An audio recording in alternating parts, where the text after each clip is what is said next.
محبوب آپ انگلی اٹھائیے، یہ مشرک کہتے ہیں کہ چاند 2 ٹکڑے کر کے دکھائیے پھر ہم ایمان لائیں گے۔ محبوب آپ صرف انگلی اٹھائیے، چاند کو 2 ٹکڑے کر کے رکھ دینا یہ میرا کام ہے۔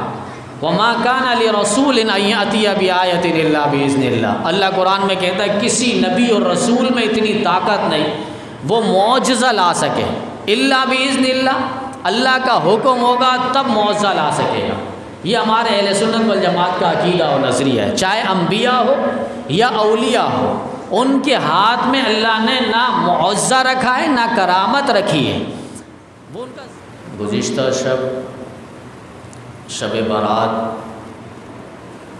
لیلۃ المبارکہ اور شب مغفرت، شب رضوان، شب غفران جسے کہا جاتا ہے، تقریباً 2 جمعہ اسی پر بات ہوئی تھی۔ سر 10 ان میں ایک بات جو اجمالاً رکھ کر بات تکمیل تک پہنچی تھی، جبکہ وہ اہم گفتگو کا حامل تھی کہ لیلۃ البراءت ہو یا لیلۃ القدر ہو، شب قدر کی رات ہو یا شب برات کی رات ہو، ان مبارک راتوں میں اللہ تعالیٰ بڑے مہربان ہوتے ہیں اور اللہ تعالیٰ کا جلوہ، اللہ تعالیٰ کی رحمت اس دنیا عالم پر بہت زیادہ برستی ہے۔ جس طرح احادیث کی کتابوں میں لکھا ہے کہ عام دنوں میں اللہ تعالیٰ رات کے آخری پہر میں یعنی تہجد کے وقت آسمان دنیا پہ آواز اور صدا لگواتے ہیں، ہے کوئی استغفار کرنے والا میں اس کی معافی کروں، ہے کوئی توبہ مانگنے والا میں اس کی توبہ قبول کروں، ہے کوئی رزق مانگنے والا میں اسے رزق دوں، حل من مستغفر استغفر لہ، حل من مسترزق ارزقہ، ہے کوئی رزق مانگنے والا، روزی مانگنے والا، ہے کوئی پریشانی دور کروانے والا، وہ ہمارے در پر حاضر لگائے، ہم اس کی پریشانی دور کر دیں گے۔ یہ تو عام دنوں میں تہجد کے وقت اللہ تعالیٰ آسمان دنیا پہ اعلان لگواتے ہیں، صدا لگواتے ہیں، ندا اور آواز لگواتے ہیں۔ لیکن شب برات والی رات اور شب قدر کی رات، ان میں مغرب سے باقاعدہ اس کی صدا لگتی ہے، یعنی یوں سمجھ لیں مغرب سے ہی اللہ تعالیٰ متوجہ ہو جاتے ہیں، اللہ تعالیٰ کی رحمت، اللہ تعالیٰ کی سعادت، اللہ تعالیٰ کی تجلیات انسانوں میں متوجہ ہو جاتی ہیں اور اللہ تعالیٰ صدا لگواتے ہیں، ہے کوئی معافی مانگنے والا، ہے کوئی توبہ کرنے والا، ہے کوئی رزق مانگنے والا میں اسے رزق دوں، میں اسے روزی دوں۔ تو یہ اعلان جو ہے مغرب کے بعد سے لگ جاتا ہے۔ اور یہ بھی لکھا ہے کہ آسمان میں 2 عیدیں ہیں جو فرشتے مناتے ہیں، اور وہ 2 عید لیلۃ القدر اور لیلۃ البراءت، یعنی شب قدر کی رات اور شب برات کی رات۔ یہ 2 راتیں آسمان میں فرشتوں کی عید ہے۔ چونکہ فرشتے سوتے نہیں ہیں، اللہ تعالیٰ نے انہیں سونے سے پاک بنایا ہے، اس لیے وہ رات کو عید بناتے ہیں، اور ان کی عید لیلۃ القدر اور لیلۃ البراءت، شب قدر اور شب برات کی رات، ان 2 راتوں میں۔ تو یہ بڑے مبارک رات ہیں۔ ان مبارک راتوں میں جو اہم گفتگو تھی کہ کچھ ایسے افراد ہیں جنہیں اللہ تعالیٰ کے ہاں سے معافی نہیں ہے، ساری دنیا کو اللہ تعالیٰ معاف کر رہا ہے، یہاں تک کہ جہنم سے جہنمیوں کو، دوزخیوں کو بنو کلب کی بکریوں کے بالوں کے برابر، یعنی لا تعداد، ان گنت، بے شمار اللہ تعالیٰ شب برات والی رات آزاد فرما رہے ہیں، انہیں جنت پہ داخل فرما رہے ہیں بالفاظ دیگر۔ لیکن چند ایسے افراد ہیں، کہیں حدیث میں 2 لکھا ہے، کہیں پہ 5 لکھا ہے، کہیں پہ 7 لکھے ہیں، علماء نے تطبیق یوں بیان کی کہ سب کو لگاؤ تو 9 کے قریب پہنچ جاتے ہیں، تو تقریباً ایسے افراد ہیں جن کی معافی نہیں ہے، شب برات ہو یا شب قدر ہو۔ تو ہم یہ نہ سمجھ لیں کہ شب برات کی رات تو کل چلی گئی۔ ہمیں اپنے آپ کو فکر میں رکھنا ہے، اپنے آپ کو اس گمان کے اندر رکھنا ہے، اس سوچ کے اندر رکھنا ہے کہ آیا میں ان بیماریوں کے اندر، آیا میں ان گناہوں کے اندر اب تک ملوث تو نہیں ہوں، اب تک میں ان گناہوں کے اندر تو نہیں پڑا ہوا ہوں۔ تو میں اپنی فکر خود کروں تاکہ شب قدر کی رات آنے سے پہلے میں اللہ تعالیٰ کو منا لوں، اور اللہ تعالیٰ معافی کا اور رضوان کا، مغفرت کا، بخشش کا پروانہ میرے نام پہ بھی جاری فرما دے۔ تو ہمیں فکر ابھی سے لگنی ہوگی، ابھی سے اس کی تیاری اور بیداری اور اس کی ایک سوچ ہمیں زندہ کرنی ہوگی۔ وہ ایسے افراد ہیں جن کو اللہ تعالیٰ کے یہاں سے معافی پھر بھی نہیں ہے ان مبارک راتوں میں۔ ان میں ایک فرمایا کہ مشرک ہے، مشرک جو شرک کرنے والا ہے ذات اور صفات میں، اللہ تعالیٰ کے ساتھ مخلوق میں سے کسی کو شریک ٹھہرانا، اسے مشرک کہا جاتا ہے، اور یہ شرک ہوتا ہے۔ اللہ تعالیٰ نے واضح اعلان فرمایا ان الشرک لظلم عظیم، شرک بہت بڑا جرم عظیم ہے۔ یہاں تک اللہ نے قرآن کریم کے اندر فرمایا ان اللہ لا یغیر ما بقوم حتی یغیروا، ان اللہ لا یغفر، اللہ تعالیٰ معاف نہیں کرے گا مگر وہ لوگ جو شرک کیے، یعنی ساری دنیا کو اللہ معاف کر دے گا، سب کو اللہ تعالیٰ معاف کر دے گا، لیکن جنہوں نے شرک کیا ان یشرک بہ، اللہ انہیں معاف نہیں کرے گا۔ وَيَغْفِرُ مَا دُونَ ذَلِكَ لِمَن يَشَاءُ، اور اس کے علاوہ جسے چاہے اللہ تعالیٰ معاف کر دے۔ ایک تو کافر کا لفظ ہے نا، وہ تو ہر شخص جانتا ہے بھائی کافر کی تو معافی نہیں ہے، کافر کی تو پکڑ ہے، لیکن اللہ یہاں پہ شرک کا لفظ کیوں کہہ رہے ہیں؟ یہ عام سادہ مسلمانوں کو سمجھانے کے لیے۔ بھائی کافر کا لفظ تو آپ سمجھتے ہیں، اللہ یہ کہہ دیتا کہ کسی کافر کو معاف نہیں کروں گا، اس کے علاوہ جسے چاہے معاف کر دوں گا، یہ تو ہر کوئی جانتا ہے، ہر شخص جانتا ہے بھائی کافر کو اللہ معاف نہیں کرے گا۔ اللہ کی وحدانیت کا منکر ہے، اللہ کی توحید کا منکر ہے، اللہ کے وجود کا منکر ہے، اللہ تعالیٰ کے رازق ہونے کا منکر ہے، مالک ہونے کا منکر ہے، اللہ کے قرآن کا منکر ہے، پیغمبر دو جہاں کا منکر ہے، تمام انبیاء کا منکر ہے، یہاں تک کہ شاعر اسلام کا منکر ہے، وہ تو وجود کائنات کا منکر ہے وہ کافر۔ تو یہ ہر شخص جانتا ہے بھائی کافر کو اللہ تعالیٰ معاف نہیں کرے گا، اسی لیے اللہ نے کافر کا لفظ نہیں فرمایا، اللہ نے فرمایا کہ جنہوں نے شرک کیا اللہ اسے معاف نہیں کرے گا، وہ اس کے علاوہ جسے چاہے گا۔ ہر کافر مشرک ہوتا ہے، لیکن ہر مشرک کو ہم کافر نہیں سمجھتے، ہر مشرک کو ہم کافر نہیں سمجھتے۔ ہم سمجھتے ہیں بھائی مزار پہ گیا ہے، پیر کے نام پہ یہ بکرا ذبح کر رہا ہے، ہم سمجھتے بڑے یہ ولی اللہ کے مقربین بندوں میں شمار ہے، ہم سمجھتے ہیں، ہم دیکھتے ہیں بھئی یہ تو مجاور بنا ہوا ہے، یہ تو مزار پہ گیا چادر چڑھا رہا ہے، یہ تو بڑا ولی کے ماننے والے ہیں، یہ تو لنگر تقسیم کر رہا ہے، یہ تو وہاں پہ نیاز کھلا رہا ہے، تو ہم اسے نہیں سمجھتے کہ وہ کس پلے کا مشرک بنا ہوا ہے۔ وہ تو کہتا ہے کہ سب کچھ اس دربار سے ہوتا ہے، اس کے علاوہ کوئی دربار ہے ہی نہیں۔ وہ تو اللہ کے ساتھ ان ولی اللہ کو بھی مشکل کشا، حاجت روا، بگڑی بنانے والا، دستگیر اور کارساز اور غوث اعظم مانتا ہے، اسی کو تو مشرک کہا جاتا ہے۔ حضرت لقمان نے اپنے بیٹے کو نصیحت کی، وصیت کی، وَإِذْ قَالَ لُقْمَانُ لِابْنِهِ وَهُوَ يَعِظُهُ يَا بُنَيَّ لَا تُشْرِكْ بِاللَّهِ، اے بیٹا شرک نہ کرنا، تمام بیماریوں اور برائیوں کی جڑ ہے۔ حجۃ الوداع کے موقع پہ نبی علیہ السلام نے خطبہ ارشاد فرمایا، اور اس میں ایک جملہ فرمایا، لا تشرک باللہ ان قتلت او حرقت او صلبت، کہ اللہ کی ذات کے ساتھ کسی کو شریک مت ٹھہرانا، اگرچہ تمہیں قتل کر دیا جائے، تمہیں جلا دیا جائے، تمہیں سولی پہ، پھانسی پہ، تختہ دار پہ لٹکا دیا جائے، یعنی یہ سب کچھ برداشت کر لینا، لیکن اللہ کی ذات و صفات میں، مخلوق میں کسی کو شریک نہیں ٹھہرانا۔ اللہ قتل بھی کر دیے جائے، ہاں قتل جرم کم ہے، قتل برداشت کم ہے، یہاں تک کہ تمہیں جلا دیا جائے تب بھی یہ شرک سے کم ہے، تمہیں سولی پہ، تختہ دار پہ، پھانسی کے گھاٹ پہ لٹکا دیا جائے تب بھی یہ برداشت کر لینا، لیکن مجھے شرک کسی صورت میں برداشت نہیں ہے۔ آپ کسی سے پوچھیں بھئی آپ کے رشتہ دار کتنے ہیں، وہ بڑا فخریہ انداز میں کہے گا میرے تو فلاں فلاں رشتہ دار ہیں۔ آپ اس سے پھر پوچھیں آپ کے چاچا کتنے ہیں، پھر وہ فخریہ کہے گا میرے اتنے چاچا ہیں۔ پھر آپ ان سے ماموں پوچھیں، وہ آپ کو فخریہ بتائے گا میرے اتنے ماموں ہیں۔ بھائی کتنے ہیں، وہ بتائے گا فخریہ میرے اتنے بھائی ہیں۔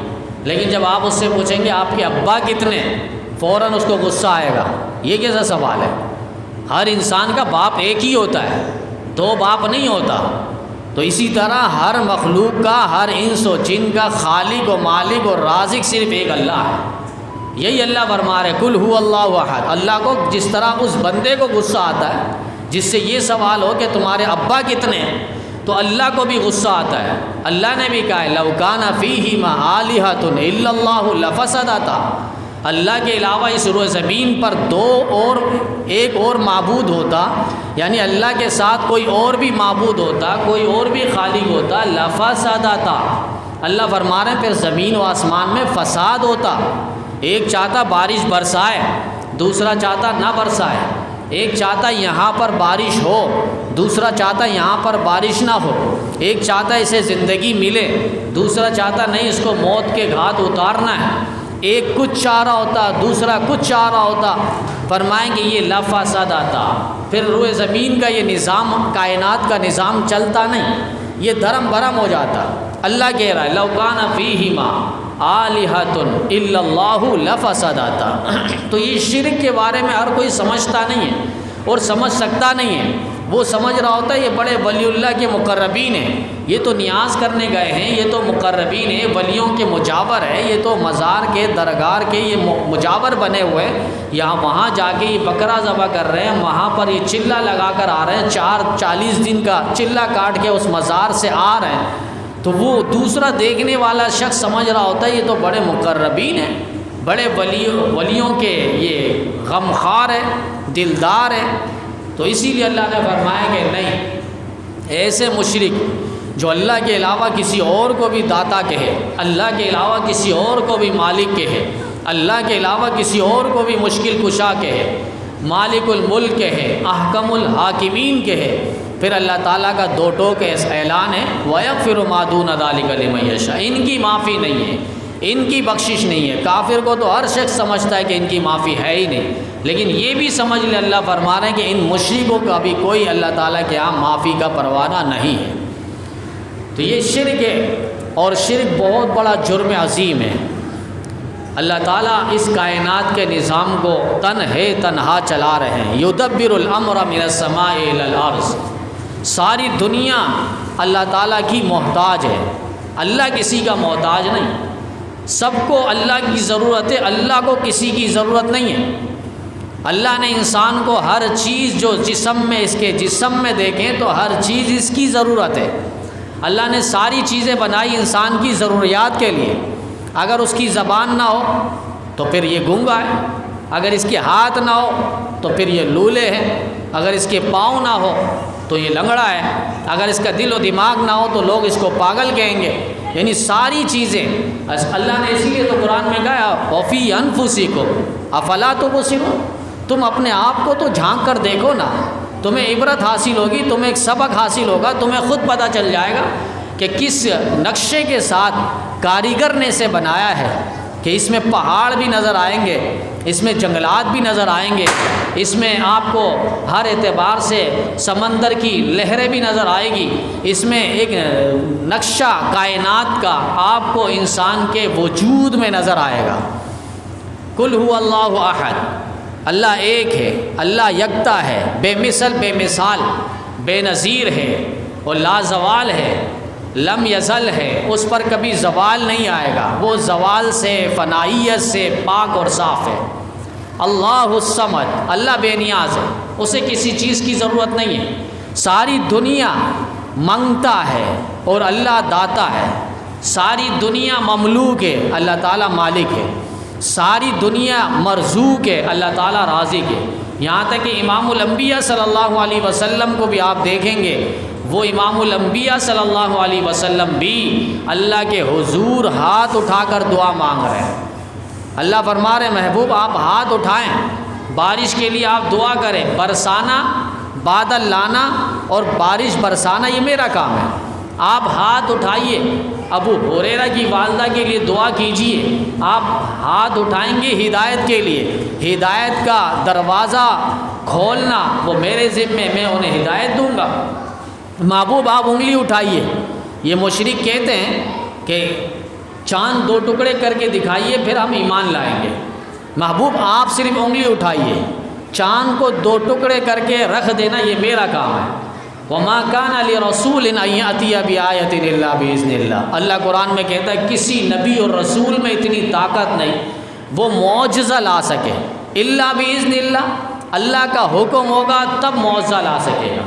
یہ ہمارے اہل سنت والجماعت کا عقیدہ و نظریہ ہے، چاہے انبیاء ہو یا اولیاء ہو، ان کے ہاتھ میں اللہ نے نہ معجزہ رکھا ہے نہ کرامت رکھی ہے، وہ ان کا ذاتی فعل نہیں ہے، وہ ان کے اختیار میں نہیں ہے، وہ صرف ہاتھ اٹھائیں گے، انگلی اٹھائیں گے، اور اس کا ذاتی فعل، اس کو صادر کرنے والا اور اس میں جان ڈالنے والا وہ اللہ رب العزت کی ذات ہے۔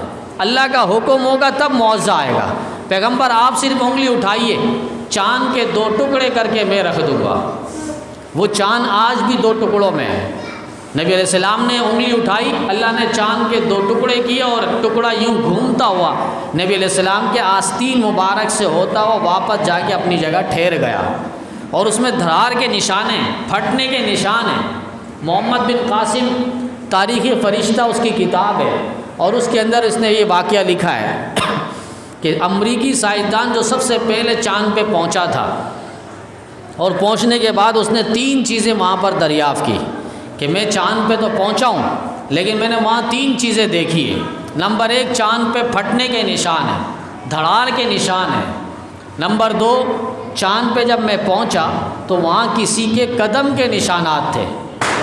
نمبر 3 چاند پہ میں پہنچا تو وہاں پر میں نے وہ آواز سنی، وہ اذان کی جو مسلمان نماز سے پہلے دیتے، اشہد ان محمد رسول اللہ کی صدا میں نے وہاں پر سنی ہے۔ مسلمان نہیں ہے، وہ کافر تھا، امریکی سائنسدان، لیکن جو آنکھوں سے دیکھا، کانوں سے سنا، اس سے رہا نہیں گیا۔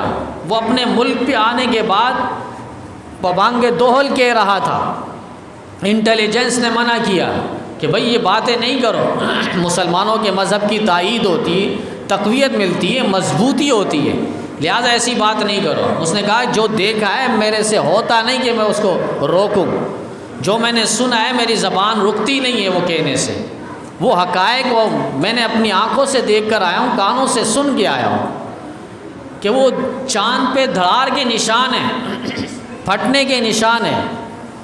علامہ قرطبی نے تفسیر قرطبی کے اندر لکھا ہے سورۃ القمر میں کہ اقتربت الساعۃ وانشق القمر وإن يروا آیۃ یعرضوا ویقولوا سحر مستمر۔ اس آیت کے نیچے انہوں نے لکھا ہے کہ ایک وقت آئے گا کہ لوگ چاند پہ پہنچیں گے۔ اس آیت سے پتہ چلتا ہے، آج تو بڑے مسلمان بھی کہہ دیتے بھائی دیکھو کافر جو ہے وہ چاند پہ پہنچے۔ تو میرا سوال ہوتا ہے ان کافروں سے کہ یہ پہلے کیوں نہیں پہنچے تھے؟ ایک صدیاں گزر گئی، ایک زمانہ گزر گیا، ذرا سوال تو کریں نا۔ مسلمان بھی پریشان ہو جاتے ہیں کہ بھئی کافر چاند پہ پہنچا ہے، اتنی ترقی کر لی، ذرا اس سے پوچھو نا آدم کا بھی تو زمانہ گزرا تھا، چاند پہ کیوں نہیں پہنچے تھے؟ نوح کا بھی زمانہ آیا تھا تو تم چاند پہ کیوں نہیں پہنچے؟ شیس کا بھی زمانہ آیا تھا، دانیال کا آیا تھا، موسیٰ کا آیا تھا، ابراہیم کا آیا تھا، سلیمان کا آیا تھا، حضرت یحییٰ کا آیا تھا، زکریہ کا آیا تھا، حضرت عیسیٰ علیہ السلام تک کا زمانہ آیا تھا۔ بتاؤ نا ان زمانوں میں، ان ادواروں میں، ان دوروں میں تم چاند پہ کیوں نہیں پہنچے تھے؟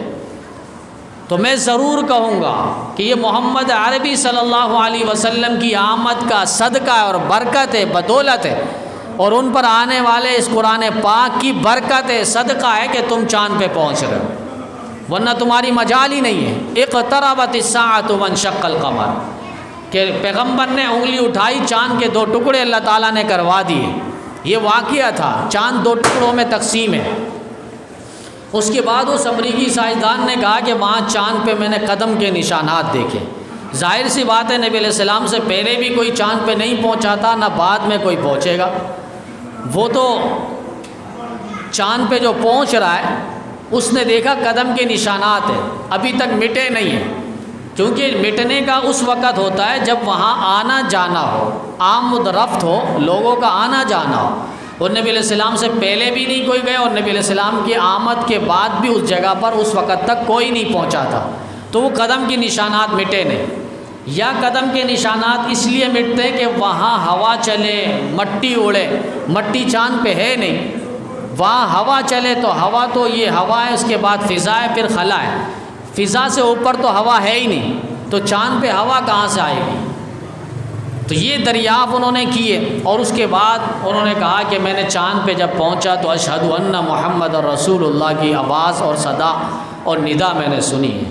یہی تو ورفعنا لک ذکرک ہے، محبوب ہم نے آپ کے ذکر کو بلند کر دیا۔ کسی پیغمبر اور نبی اور رسول کو اللہ نے یہ نہیں فرمایا۔ ہر نبی شان والے، مقام والے، عزت والے، مرتبہ والے، رتبہ والے، عظمت والے، تقدس والے، لیکن ہمارے نبی کی شان سب سے بلند ہے، ہمارے نبی کا شان و مقام سب سے بلند ہے۔ حسن یوسف دم عیسیٰ ید بیزاداری، آنچ خوبہ ہم عدارت کے تو تنہا داری۔ سب سے پہلے مشیت کے انوار سے نقش روح محمد بنایا گیا، پھر اسی نقش سے مانگ کر روشنی بزم کون و مکا کو سجایا گیا۔ وہ محمد بھی، احمد بھی، محمود بھی، ذات مطلق کا شاہد بھی، مشہود بھی، علم و حکمت میں وہ غیر محدود بھی، ظاہراً امیوں میں اٹھایا گیا۔ اور حشر کا غم ہو مجھے قاسم کس لیے، میرا آقا ہے وہ، میرا مولا ہے وہ۔ ارے جس کے دامن میں جنت بسائی گئی، جس کے ہاتھوں سے کوثر لٹایا گیا۔ شیخ سعدی نے جسے کے بارے میں کہا تھا بلغ العلا بکمالہ کشف الدجی بجمالہ حسنت جمیع خصالہ صلو علیہ وآلہ۔ پھر اس کے بعد شیخ شیرازی نے کہا تھا یا صاحب الجمال و یا سید البشر من وجہک المنیر لقد نور القمر لا یمکن الثنا کما کان حقہ بعد از خدا بزرگ تو ہی قصہ مختصر۔ کالکہ پرشاد نے کہا تھا، کالکہ پرشاد نے گر شمس و قمر کوئی ہاتھوں میں اٹھا لے، دولت کونین کو کوئی باہوں میں بسا لے۔ پھر کالکہ پرشاد سے پوچھے تو ان میں سے کیا لے، نالین محمد کو آنکھوں سے لگا لے۔ اتنا بلند و بالا مقام، عظمت اللہ تعالیٰ نے ہمارے نبی کو عطا فرمایا۔ وَرَفَعْنَا لَكَ ذِكْرَكَ وَرَفَعْنَا لَكَ ذِكْرَكَ۔ وہ نبی کی آواز اور صدا پوری کائنات پہ ہر جگہ پہ وہ آواز پہنچ رہی ہے۔ وَرَفَعْنَا لَكَ ذِكْرَكَ، جہاں جہاں اللہ کا نام ہے وہی مصطفیٰ کریم کا نام ہے۔ دنیا میں بھی آپ دیکھیں نماز شروع کرتے ہیں تو اللہ کا نام ہے، آخری اتحیات میں بیٹھتے ہیں تو درود شریف پڑھتے ہیں، نبی کا نام، پھر کلمہ پڑھیں گے لا الہ الا اللہ، ساتھ محمد الرسول اللہ۔ جنازہ ہے تو وہاں پر اللہ کی تعریف ہے تو نبی علیہ السلام پر درود کی صورت میں تعریف ہے۔ ہر جگہ، یہاں تک کہ قبر میں بھی جائیں تو قبر میں بھی سوال ہوگا من ربک، تمہارا رب کون ہے، من نبیک، تمہارا نبی کون ہے، ما دینک، تمہارا دین اسلام کون سا ہے، تو وہاں پر بھی سوال ہو رہا ہے۔ پھر جنت پہ جنتی داخل ہوں گے تو وہاں ایک دروازے پہ اللہ تعالیٰ کا نام، دوسرے دروازے پہ محمد الرسول اللہ کا نام، یہاں تک کہ جنت کے آپ پتوں پہ دیکھیں گے نام خدا کے ساتھ نام مصطفیٰ نظر آئے گا، یہاں تک کہ وہاں کے حور و غلمان جو چھوٹے چھوٹے بچے ہیں اور وہاں کی حوریں ہیں، ان کے پلکوں پہ آپ دیکھیں گے تو ایک پلک میں اللہ تعالیٰ کا نام، دوسرے پلکوں میں محمد کریم صلی اللہ علیہ وسلم کا نام ہے۔ یہ نام مٹایا نہیں جا سکتا، یہ کافروں کو پیغام ہے، گستاخوں کو پیغام ہے۔ وہ سمجھتے ہیں کہ معاذ اللہ استغفر اللہ نبی علیہ السلام کی توہین کریں گے، نبی علیہ السلام کے کارٹون بنائیں گے، نبی علیہ السلام کی گستاخی کریں گے تو نام نیچے ہو جائے گا، ایسا نہیں ہے۔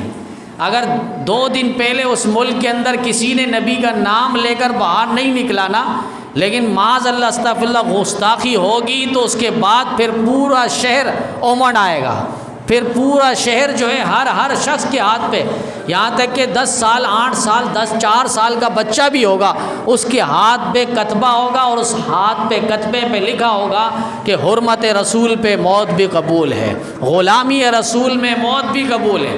پھر ہر شخص نبی علیہ السلام کی تعریف کے گن گائے گا۔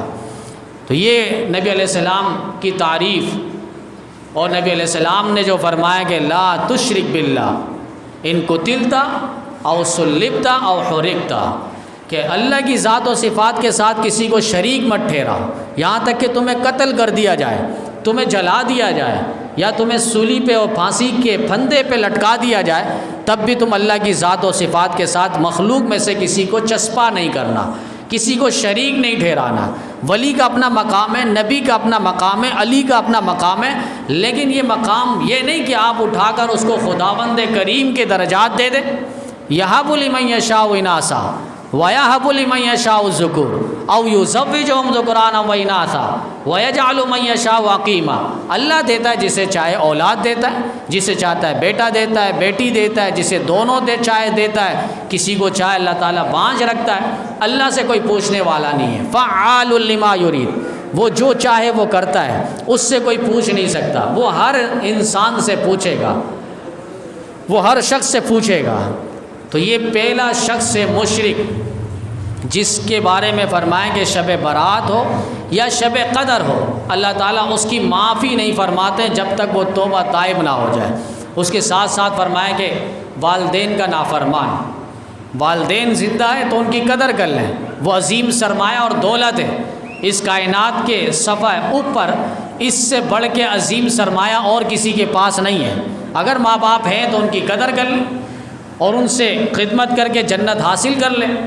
حضرت شجاع آباد کے بہت بڑے بزرگ ہیں، حضرت قاضی احسان احمد شجاع آبادی رحمۃ اللہ علیہ، حج کے موسم میں تشریف لے گئے، والدہ بھی ساتھ تھی، اور حج کرتے وقت ان کے چکر لگانے کے بعد بیت اللہ کے انہوں نے آرام کے لیے ایک جگہ بیٹھ گئے، ماں لیٹ گئی، قاضی احسان احمد شجاع آبادی رحمۃ اللہ علیہ کچھ دیر بعد ماں کے قدم دبانے لگے، تو ماں نے کہا بیٹا یہ کیا کر رہے ہو؟ عالم دین ہے، لیکن ماں کے سامنے تو کوئی عالم دین نہیں ہے، وہ تو بیٹا ہے۔ قاضی احسان احمد شجاع آبادی رحمۃ اللہ علیہ بہت بڑے ولی تھے اور ختم نبوت کے بڑے خطیب تھے، انہوں نے کہا کہ ماں میں آپ کے قدموں میں جنت کو تلاش کر رہا ہوں، کیونکہ امام الانبیاء صلی اللہ علیہ وسلم نے فرمایا ان الجنت تحت اقدام امہاتکم، جنت تمہارے ماں کے قدموں تلے ہیں، میں آپ کا پاؤں دبا کر در حقیقت میں جنت کو تلاش کر رہا ہوں۔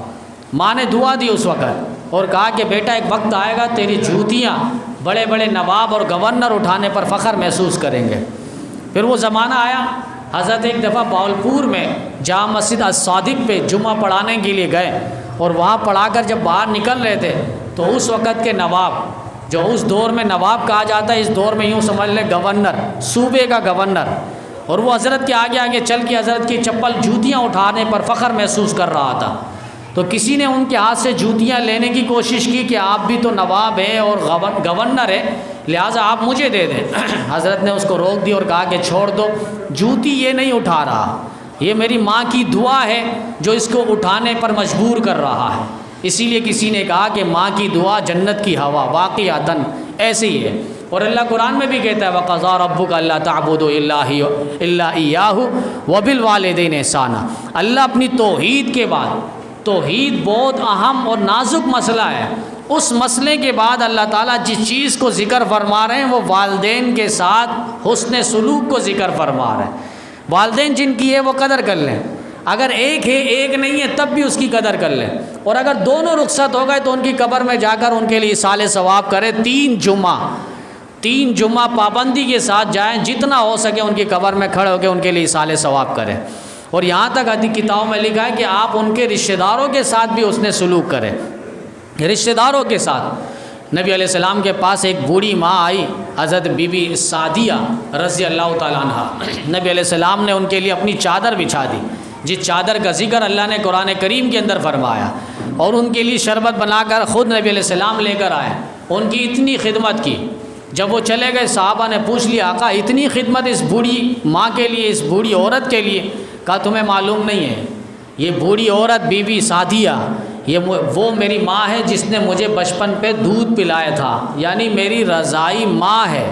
جس طرح نسبی ماں سگی ماں ہے، اسی طرح رضائی ماں بھی وہ سگی ماں ہے۔ وہی احکام جو نسبی ماں کے ہیں وہی احکام رضائی ماں کے ہیں۔ کہا یہ میری ماں ہے، ان سے میں نے بچپن میں دودھ پیا تھا۔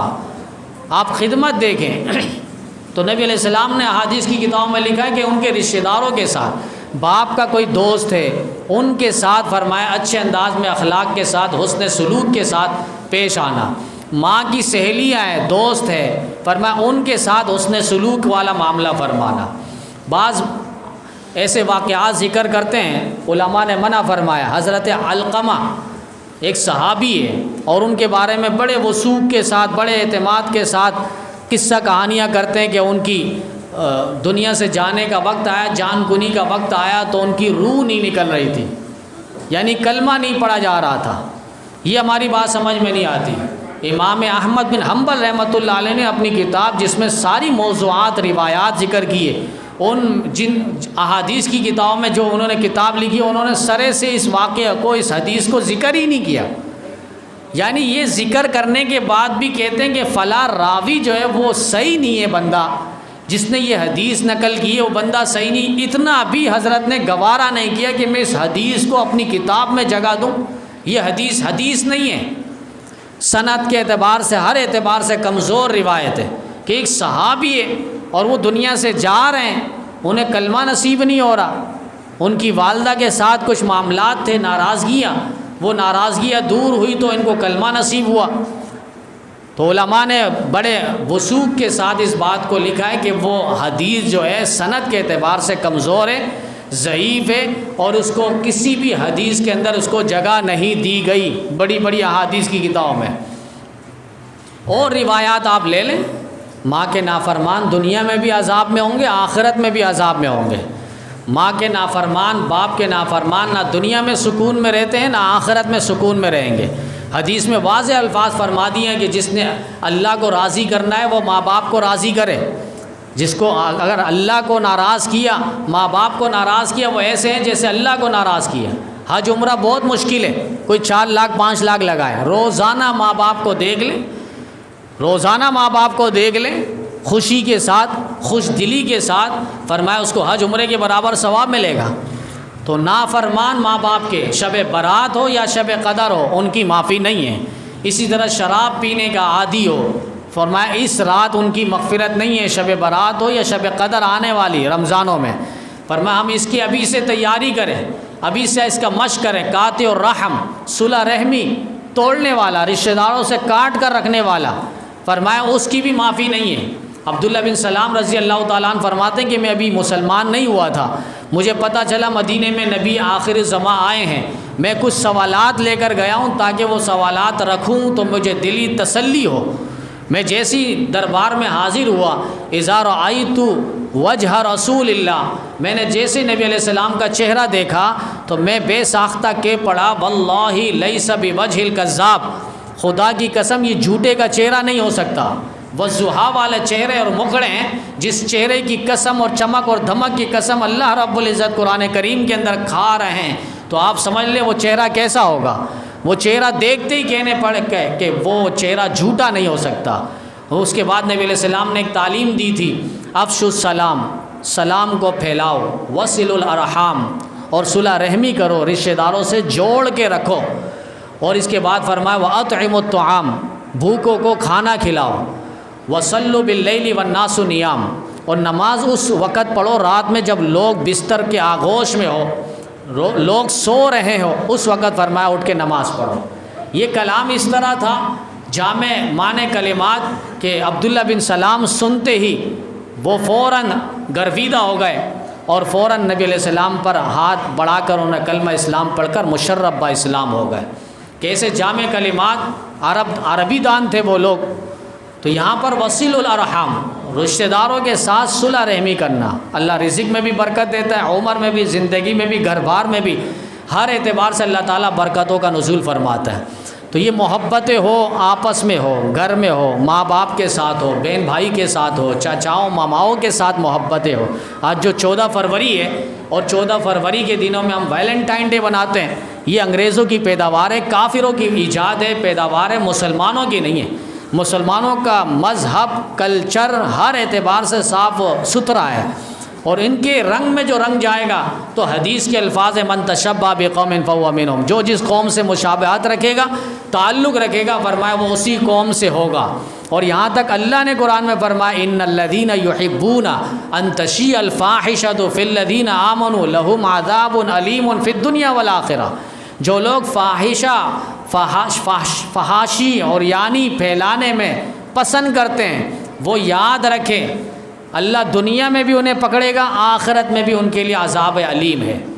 تو یہ جو ویلنٹائن ڈے 14 فروری کو لوگ مناتے ہیں، گفٹ دیتے ہیں، اور باقاعدہ ہمارا میڈیا سب سے زیادہ اس کو اچھالتا ہے، اور باقاعدہ آزادی کے نعرے لگا کر اور روشن خیالی کا درس دے کر وہ یہ بتانا چاہتے ہیں اس قوم کو کہ بھائی یہ ویلنٹائن ڈے مناؤ، آپس میں محبتیں بانٹو، ٹیچر کو محبتوں کا پیغام دو، پھول کے ذریعے اور کسی اور گفٹ کے ذریعے، تحفہ تحائف کے ذریعے۔ اب اسی میڈیا کے اینکر کو اگر آپ کہیں گے کہ آپ کی بہن کو، آپ کی بیٹی کو کتنا ویلنٹائن ڈے پہ محبتوں کا پروانہ ملا ہے، جب یہ سوال اس سے ہوگا پھر اس کے بعد آپ غصہ اس کا دیکھیں گے، تو آپ اپنے لیے غصہ برداشت کر رہے ہیں، اپنے لیے ناراضگی سمجھ رہے ہیں، تو دوسرے کے لیے ناراضگی نہیں ہے، کسی اور کی بہن بیٹی کے ساتھ اور عزت کے ساتھ اس طرح ویلنٹائن ڈے بنا کر محبتوں کا پروانہ وہاں پہ دیا جاتا ہے۔ تو یہ کسی صورت میں دین اسلام پہ ویلنٹائن ڈے کی کوئی اہمیت اور حیثیت اور وقعت نہیں ہے، اس کا ہم ہر اعتبار سے بائیکاٹ کریں، اور اپنی محبتیں اپنے گھروں کے اندر ہو، بیوی سے محبت ہو، ماں باپ سے محبت ہو، بہن بھائی سے محبت ہو، بیٹیوں سے محبت ہو، اولاد سے محبت ہو، استاد سے محبت ہو، چھوٹوں سے محبت ہو، بڑوں سے محبت ہو۔ یہ ہمیں محبت کا پیغام جو دین اسلام نے دیا ہے یہ بڑا جامع اور معنی ہے۔ اس کے ساتھ ساتھ کراچی اجتماع آباد و شاد باد ہے، دعا فرما اللہ تعالیٰ ہر اعتبار سے تمام فتنوں سے اللہ تعالیٰ حفاظت فرما کر اس اجتماع کو کامیاب بنائے، اور جو ساتھی نہیں گئے اب تک کوشش کریں اپنا قیمتی وقت، اور قیمتی وقت ہی وہاں جانے کے بعد قیمتی بنتی ہے، وہاں ہم اپنے وقت کو قیمتی بنائیں گے، ہمارا یہاں رہنا کوئی قیمتی نہیں ہے، کوئی ہوا کوئی دھول مٹی اٹھ کے ہمیں لگ جائے، ہماری نجات کا پروانہ جاری ہو جائے، لاکھوں کا سمندر وہاں پر امڑ آیا ہے، اور کچھ پتہ نہیں کس کی دعا، کس کی آہ و بکا، کس کی تہجد کی فریاد میرے اور آپ کی زندگی بدل دے، اور اللہ تعالیٰ کے ہاں ایک پروانہ نجات کا جاری فرما دے۔ تو یہ بہت خوش قسمتی ہے اہل کراچی کے لیے کہ اتنا بڑا اجتماع بغیر کسی پروٹوکول کے، بغیر کسی رکاوٹ کے، صرف دعاؤں بزرگوں کی ثمر ہے، اور بزرگوں کا راتوں کو رونا، آہ و فغا، اللہ کو منانا وہ جاری و ساری ہے۔ کوشش کریں ہم اپنی زندگی کو قیمتی بنائیں، کچھ پتہ نہیں ہے زندگی کی صبح کب شام میں تبدیل ہو جائے۔ بہت سارے ایسے جنازے دیکھیں جس کو دیکھ کر ہم یہ سمجھنے لگے کہ یہ تو ہم سے ابھی کئی سو زندہ اور بھی رہتا، ابھی تو یہ باپ بنائے، ابھی تو یہ نانا بنتا، دادا بنتا، پردادا بنتا، ابھی زندگی اس نے دیکھی نہیں ہے، اور یہ قبر کے پاتال میں اتر گیا، ہمیں رکھتے ہوئے اچھا نہیں لگ رہا، اس کی عمر ابھی اتنی نہیں ہوئی۔ تو یہ زندگی ہے اور یہ موت ہے، کچھ پتہ نہیں کس وقت کس کی موت آ کر اس کے لے جائے اللہ کے دربار میں۔ تو کوشش کر لیں رمضان سے پہلے بھی رمضان کی تیاری ہو جائے گی، ہر اعتبار سے اعمال کے ساتھ جڑنے کی، اور اجتماع میں جائیں گے تو اجتماع کے مقصد کو بھی، روح کو بھی، حقیقت کو بھی سمجھیں۔